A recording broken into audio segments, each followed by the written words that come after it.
বিতর্ক কারো কথা মানতে চায় না আর কয়েকবার মিটিং চলছে তারপরে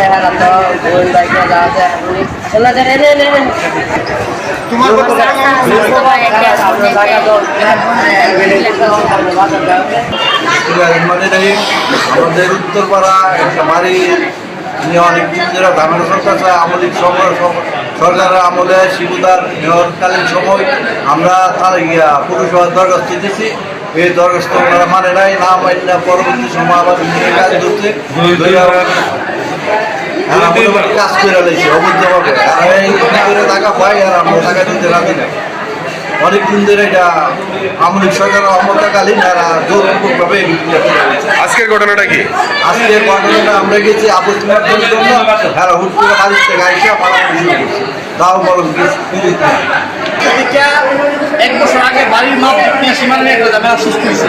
হওয়ার পরে আমরা টাকা 29 করে পাইছি সুরক্ষের কাছ থেকে। পাওয়ার পরে উনি বিশাল মানছে সামাজিক বিশাল মাইনে আমার 1,05,000 টাকা জরিমানা দেওয়ার কথা ছিল, দিছে না। না দেওয়ার পরে পুনরায় আমি পুরসভায় আবার অভিযোগ করি। অভিযোগ করার পরে পুরসভা আমাকে থানায় পাঠাইছে। থানায় পাঠানোর থানার স্টাফ আমাকে বলছে আজকে মাপযোগ করবো।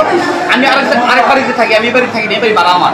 আমি ওই বাড়ির থেকে আমি এবং আমার বাইরের খবর দিয়ে আমি আইনা বসছি, বসার পরে এরা অতর্কিত হামলা নাও বললাম শুরু মিয়া, সিরাজ মিয়া, তারা মিয়া ছেলে মেয়ে যারা আছে সবাই ছেলে মেয়ে আছে, শুরু মেয়ে ছেলে নাতি মেয়ের করে নাতি এবং আমরা 5-6 জন আহত হয়েছে, আহত হয়েছে আমার ওই যে ছোট ভাই হয়েছে, আমার 2 বোন হয়েছে। আমার মাথায় এই যে গেছে বাড়ি থেকে সেই যে আমার বাইরে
বিল্ডিং এর ভিতরে ভাই আমরা ধান বাঁচাইতে পারি না।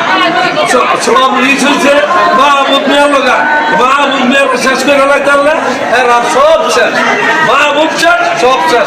আমি একজন বাজারের ব্যবসায়ী, আমি একজন খালি গেছি আমার হেরা আতঙ্কিত ভাবে হেরার সময় আছে সব পাইকা আমরা কোনো লাঠি ছুটা না। আমরা বাড়িয়েছে তিনটে এখন মাহবুবে বাড়িয়েছে এদিকে বিজয় ভাড়া এই আল অবস্থা করছে। আমরা 7 জন মানুষ আহত করছে, সেটা হাসপাতালে বানাইছে, এই মারা মারছে সকালে বুঝলা